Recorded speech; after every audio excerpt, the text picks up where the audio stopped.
Es un programa especial tras la emisión del documental sobre el Chapo Guzmán y que hay que ver después de todo lo que escuchamos, ¿no? Del juicio del siglo. Pues hacia dónde va México y el narcotráfico. ¿Cuál es el futuro del narco? Si usted vio el documental, hay una parte donde el Chapo Guzmán, en esa entrevista que publica Rolling Stone, dice que cuando lo atrapen, según él, lo estoy parafraseando obviamente, que no va a cambiar nada, que todo va a estar igual. Y desgraciadamente parece que ha tenido razón, sobre todo si nos basamos en los hechos más recientes. La captura y liberación de ¿quién? De su hijo, de Ovidio Guzmán, que de alguna u otra forma, junto a los demás hijos del Chapo, heredan esta estructura criminal del cártel de Sinaloa. Entonces, ¿tenía razón el Chapo? ¿Hacia dónde va México con el narco? Este es un programa especial. Iniciamos.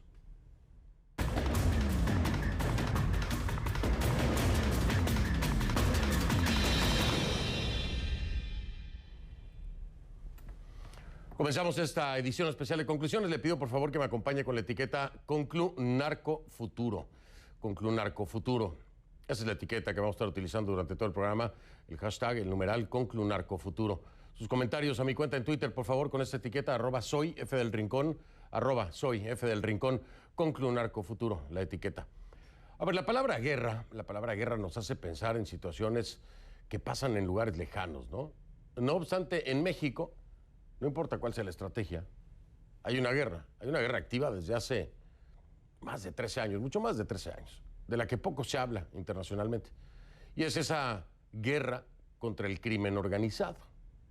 Aunque el gobierno mexicano ha luchado contra estos grupos durante décadas, este término fue acuñado en diciembre de 2006, durante la presidencia de Felipe Calderón. La guerra contra el narco, ¿no? Paralelamente, entre los distintos cárteles siempre han existido enfrentamientos por el control de sus territorios. Los cárteles vienen con números negros. Un informe del Servicio de Investigación del Congreso estadounidense publicado en 2018 estima que desde 2006 se han registrado unos 150,000 homicidios intencionales relacionados con el crimen organizado. No obstante, el número que les presento a continuación es el que le importa a los cárteles. En promedio, los cárteles mexicanos obtienen anualmente entre 19,000 y 29,000 millones de dólares en ganancia por la venta de drogas en Estados Unidos. Esto es anual, ¿eh? Anual. Uno de los principales proveedores es el Cártel de Sinaloa, como ya lo vio también en el documental, considerado como la organización dominante del narcotráfico en México, fundado por Joaquín El Chapo Guzmán. Este capo, arrestado en 2016 en México, extraditado a Estados Unidos. A principios de este año fue condenado a cadena perpetua, como ya lo vio en un tribunal federal en Nueva York. La condena no ha frenado la actividad del cártel, pero sí ha modificado su estructura. Según expertos de la DEA consultados por CNN, tras la captura de El Chapo, el cártel opera de manera horizontal. Al frente de las operaciones hay 3 personas claves: Jesús Alfredo Guzmán e Iván Archibaldo Guzmán, ambos hijos del Chapo, y también uno de los capos más poderosos de México, que es el Mayo Zambada, Ismael El Mayo Zambada. La captura del Chapo en 2016 fue quizás el logro más importante del gobierno del presidente Enrique Peña Nieto, pero ese hecho pues poco cambió la situación en el país. De hecho hay analistas que alegan que la captura agudizó la violencia en algunas zonas. Y es precisamente este crescendo lo que representa la mayor prueba de la presidencia de Andrés Manuel López Obrador. Un presidente que llegó al poder con la visión de que no se puede enfrentar la violencia con la violencia y que son mejores los abrazos que los balazos. Casi un año después, México está en camino para alcanzar su año más mortal. Con esta estrategia de López Obrador. De acuerdo a cifras del Secretariado Ejecutivo del Sistema Nacional de Seguridad Pública de México, se contabilizan casi 26,000 personas asesinadas en los primeros 9 meses de 2019. En los primeros 9 meses. Episodios recientes han resaltado esta violencia. El pasado 8 de agosto, los cuerpos de 19 policías mexicanos fueron hallados en la Ciudad de México. 9 de los cuerpos colgaban de un puente junto a una pancarta firmada por un cártel amenazando a otro. Eso es el 8 de agosto. 3 semanas después, al menos 27 personas murieron en un ataque en Veracruz cuando varios asaltantes atacaron un centro nocturno. El bar está ubicado en el puerto de Coatzacoalcos, una zona con fuerte presencia del cártel de los Zetas. El 14 de octubre, al menos 13 policías murieron en una emboscada en Michoacán en medio de una operación de rescate. Según las autoridades, varios civiles dispararon contra los vehículos y después los incineraron. 3 días más tarde, el 17 de octubre, en medio de un operativo sangriento en Culiacán, las autoridades mexicanas capturaron a Ovidio Guzmán López, uno de los hijos del Chapo, y presunto miembro del cártel de Sinaloa. Pero, a medida que la batalla se prolongó, fue liberado y la operación se suspendió para salvar vidas. Eso fue lo que dijeron las autoridades, el propio Andrés Manuel López Obrador. Al menos 7 personas murieron y apenas este lunes, en un hecho espantoso, de horror, 3 mujeres y 6 niños fueron asesinados mientras viajaban en una zona fronteriza con Estados Unidos, entre los estados mexicanos de Sonora y Chihuahua. Según los testimonios, las víctimas fueron baleadas y quemadas, vivas incluso. Funcionarios y miembros de la familia difieren sobre si la matanza fue el resultado de la confusión de un cártel con un rival o si la familia era un objetivo. Estas madres y estos niños eran todos integrantes de la comunidad mormona, una comunidad que está en luto. En el pasado habían sido amenazados, así lo indican por lo menos algunos familiares, pero por ahora nada está claro. Mientras las pesquisas avanzan, los funerales comienzan. Y mi compañero Rey Rodríguez está en la zona, nos tiene más información.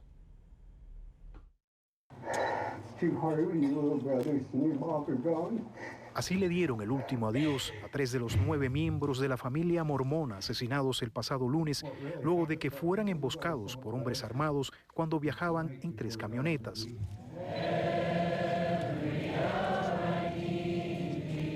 Un hecho que estremeció al país, pero sobre todo a esta pequeña comunidad formada por estadounidenses que llegaron a esta zona en la Sierra de Sonora en 1924. Una comunidad que ahora vuelve a reunirse en la colonia conocida como La Mora, en el municipio de Bavispe, y donde vivían las víctimas. Es algo terrible, de veras. Wanda Bateman es miembro de la comunidad. Dice que todavía no puede creer lo que pasó. ¿Quiénes se van a regresar? Sentía que estábamos todo el día holding our breath. Es algo de película, es algo de terror, ¿no? ¿Y conocías a alguien ahí o es el familiar? Oh, a todos. Sí, claro que sí. Todos somos familiares aquí y allá.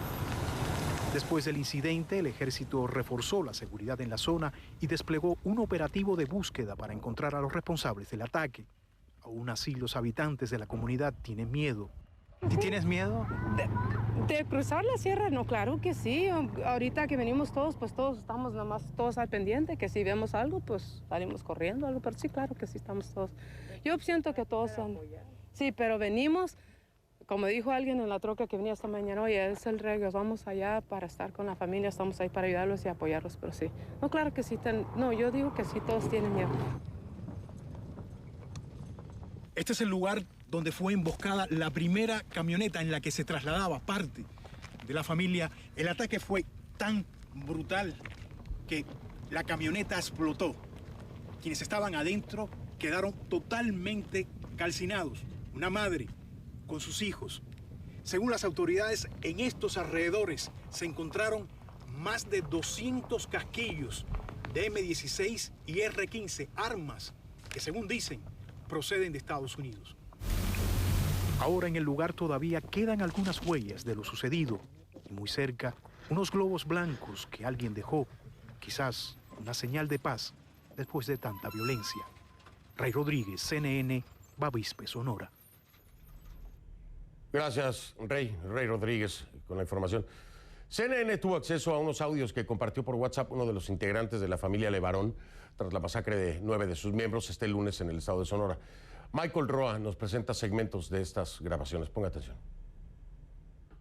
Guys, Aunt Donna and Christina are dead. Aunt Donna's son Trevor got here. I don't know how many other of the kids got here. but get that out. Este es uno de los audios compartidos a través de un chat de WhatsApp de la familia LeBaron y a los cuales tuvo acceso CNN. Los mensajes fueron enviados después de la masacre de 9 de sus miembros el lunes en el estado de Sonora. Trevor arrived in Lamora. Donna and Christina are gone. They're dead. Las víctimas son mujeres y niños con doble ciudadanía, estadounidense y mexicana. Our family was picked. La voz en la grabación es de Kendra Lee Miller, uno de los miembros de la familia y quien se encontraba en México al momento de la masacre. Por razones de privacidad, Lee Miller ha preferido no compartir otros audios donde se escucha a otros miembros de su familia. Nita and her 4 children are gone. They've been burned inside the vehicle. Uncle Jeffrey verified, counted all 5 bodies. Their bones are burned. Their bodies are burned to a crisp. Dear God, pray for us all. None of my grandchildren made it out. En los audios se percibe la angustia y el drama de esta familia mormona que trataba de esclarecer qué había ocurrido exactamente con sus parientes, quienes se desplazaban a bordo de 3 vehículos por la región de la Sierra Madre entre los estados de Sonora y Chihuahua. Dear God, everybody pray. Andra just came and said my mom's Suburban is blown up on the Fusti up by the hill. Everyone please pray. Michael Roa, CNN, Atlanta. Terrible. Terrible. Y mire, le digo algo, aunque las cosas aún no están muy claras, ¿no? Y se contradicen las versiones de familiares de la familia LeBaron y las autoridades mexicanas. Una de las versiones que sostienen precisamente las autoridades mexicanas es que esto podría estar vinculado a una pelea, a una guerra entre cárteles. De nueva cuenta, la sangre corre. Pero este escenario es terrible, porque solo son mujeres y niños. La reflexión de si se ha rebasado una línea en la que ya no existen códigos. Esa es la pregunta. ¿Esta nueva generación tiene algún tipo de código? Si la versión de las autoridades es la correcta, no los hay. Cuando se asesinan a mujeres y a niños. ¿Cómo lograr que estas muertes no ocurran con abrazos y sin balazos?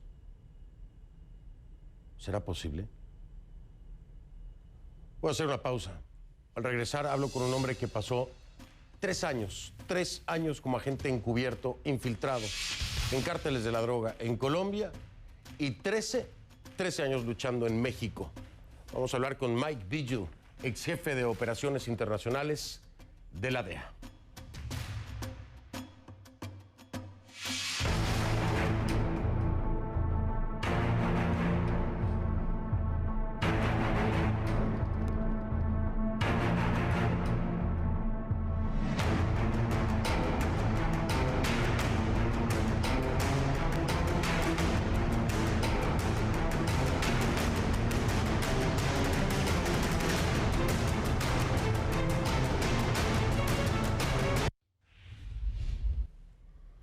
Continuamos con esta edición especial de conclusiones utilizando la etiqueta numeral ConcluNarcoFuturo. El hashtag es ConcluNarcoFuturo. Sus mensajes a mi cuenta en Twitter, @soyfdelrincón, @soyfdelrincón. Mire usted, yo creo que a veces las palabras sobran. Le estoy hablando de los hechos ocurridos recientemente, de la familia LeBaron. El sufrimiento que se ha causado en esta ocasión impacta a la comunidad internacional, por supuesto, pero impacta 2 países. Sí, por la nacionalidad estadounidense de miembros de esta familia. Y por supuesto México porque vivían ahí. Y por supuesto México porque nos damos cuenta hasta dónde ha llegado la violencia del narco. Mi compañero Gustavo Alvarado nos tiene más información.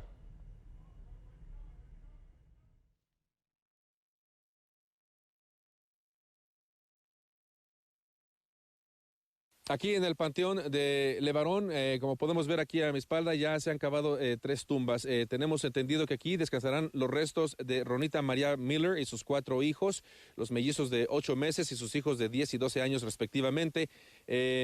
Sus cuerpos, tenemos información de que estarían llegando este viernes a eso del mediodía.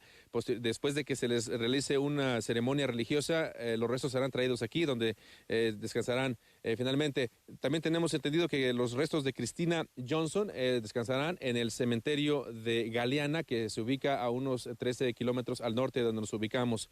También se anticipa una gran presencia tanto policial como se espera también decenas e incluso hasta miles de personas de estas comunidades, incluso personas que estarán llegando de la Unión Americana para darle el último adiós a través de estos servicios fúnebres. La comunidad aquí de esta región está sumamente preocupada por este lamentable suceso y le están pidiendo a las autoridades que hagan su trabajo y que traigan ante la justicia a los responsables de este crimen. Escuchemos.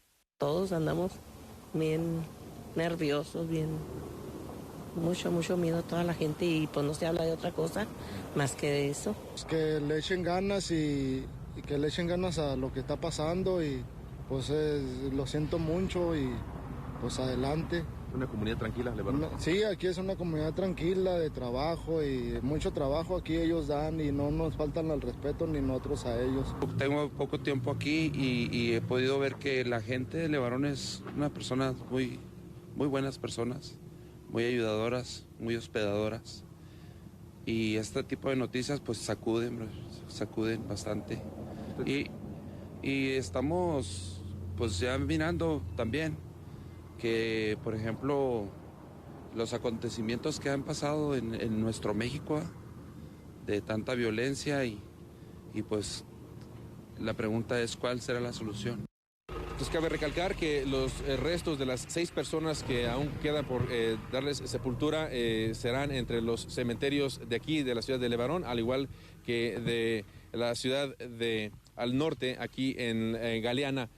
Así que estaremos muy atentos a este proceso y desde luego les estaremos trayendo toda la información y las imágenes de estos servicios fúnebres. Gonzalo Alvarado, CNN, Levarón, Chihuahua.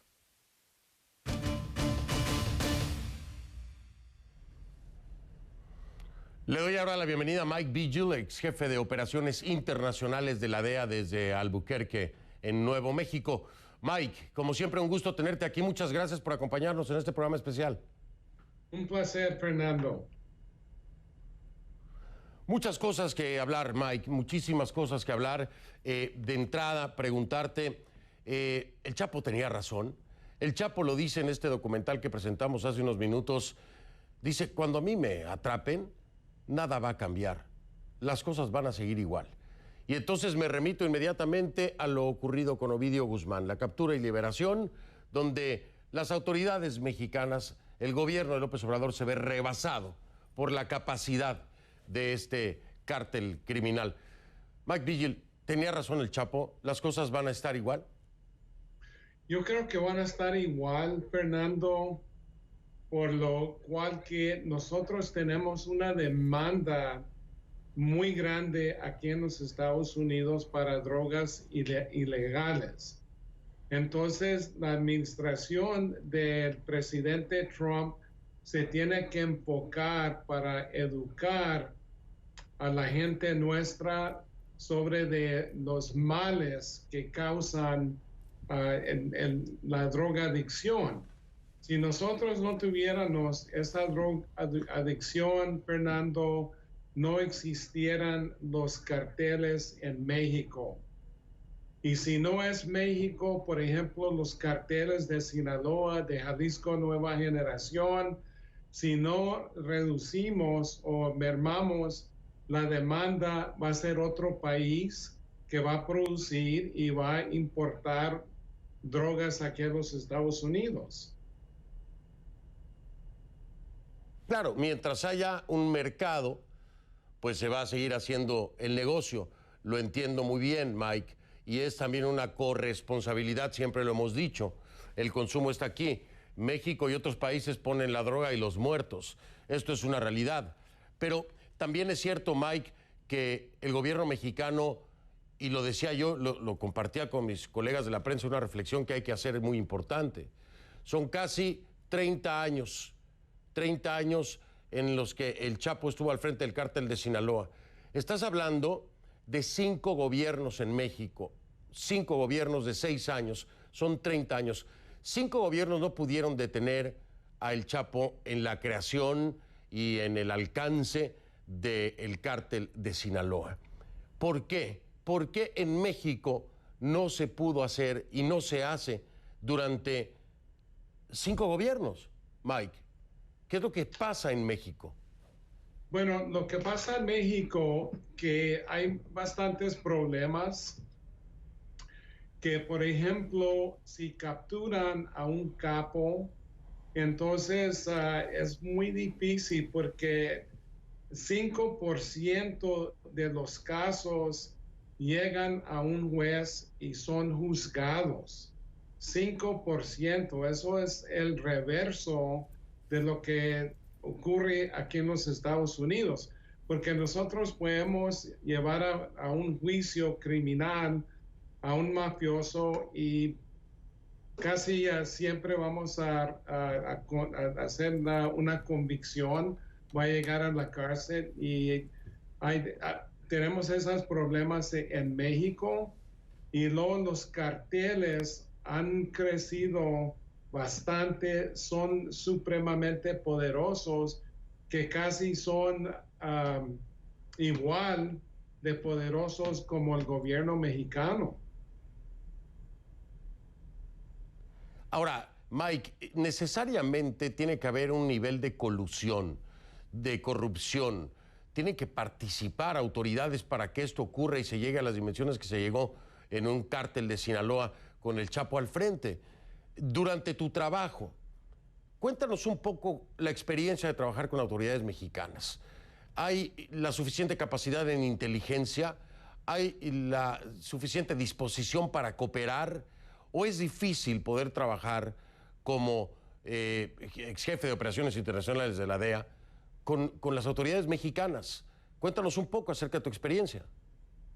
Bueno, cuando yo trabajé en México existía bastante corrupción, pero la cosa que yo siempre pude conseguir elementos de la Judicial Federal que eran buenos, que no eran corruptos. Yo trabajaba conjuntamente con ellos y hacíamos bastantes casos exitosos.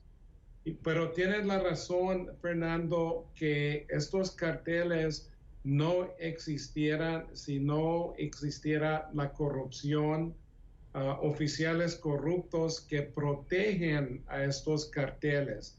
Pero esa corrupción también existe aquí en los Estados Unidos. Entonces, el narcotráfico va mano a mano con la corrupción por las ganancias que se llevan a cabo con el tráfico de droga, Fernando. Estamos de vuelta con Mike Vigil, ex jefe de operaciones internacionales de la DEA desde Albuquerque, Nuevo México. Estamos hablando de temas muy interesantes, Mike, no solamente desde el lado mexicano, sino de lo que ocurre aquí en los Estados Unidos. Sin embargo, quiero preguntarte sobre la estrategia que se ha venido utilizando en los diferentes gobiernos en México. Pero me voy a basar en dos. Uno fuertemente criticado. Es la guerra contra el narco que es declarada por parte del expresidente Felipe Calderón. Y el gran contraste de la que propone o promueve la 4T del actual presidente Andrés Manuel López Obrador. ¿Qué me dices tú, Mike? ¿Alguna de las dos te convence o las dos están equivocadas? Una dice prácticamente abrazos, no balazos, y la violencia no se enfrenta con violencia. Es lo que dice López Obrador. Calderón, no tengo que explicarte, fue una guerra abierta y encarnizada. ¿Qué opinas tú acerca de estas dos? Bueno, yo creo que las estrategias, Fernando, no son muy buenas o no eran muy buenas porque con Felipe Calderón en 2006 desarrolló una estrategia para atacar, capturar o matar a las cabecillas de estos carteles. Entonces fracasó, por lo cual que cuando capturaban a un capo o lo mataban, entonces los carteles se fragmentaban y entonces existían hasta más carteles que comenzaban a pelear contra de ellos mismos por territorio, por poder, y entonces eso incrementó bastante la violencia en México. Ahora, con la estrategia del señor presidente López Obrador de abrazos y no balazos, tampoco no creo que es la estrategia adecuada, por lo cual que estos grupos no entienden esto. Y la cosa que ahora piensan que pueden operar con impunidad, estamos viendo esta violencia incrementar. El año pasado México tuvo más de 33,000 muertos en este combate, en esta lucha contra el narcotráfico. Este año posiblemente hasta va a existir más muertes, y eso hay que cambiar las estrategias, porque los narcotraficantes cambian su estrategia. Nosotros también, en vez en cuando, necesitamos de sentarnos juntamente y desarrollar una estrategia adecuada para los Estados Unidos y también para México. Hay un mensaje del presidente Donald Trump vía Twitter, tú lo conoces muy bien, al presidente Andrés Manuel López Obrador en este sentido, ofreciéndole ayuda y que la única forma de acabar con esto es la guerra. ¿Qué te parece la propuesta de Donald Trump? Pues la propuesta de Donald Trump es totalmente ignorante. Y la cosa que él en realidad estaba diciendo que quería mandar el ejército a México a tener una guerra contra el narcotráfico, pues eso es muy inútil, y obviamente pues él no entiende las soberanías de los países, y eso nunca va a suceder. Aparte, lo que está haciendo Donald Trump es que está empujando a López Obrador para utilizar la Guardia Nacional para asuntos de migración. Y eso en realidad es muy mal para el país mexicano, porque la Guardia Nacional debería de estar enfocada en la seguridad nacional de México.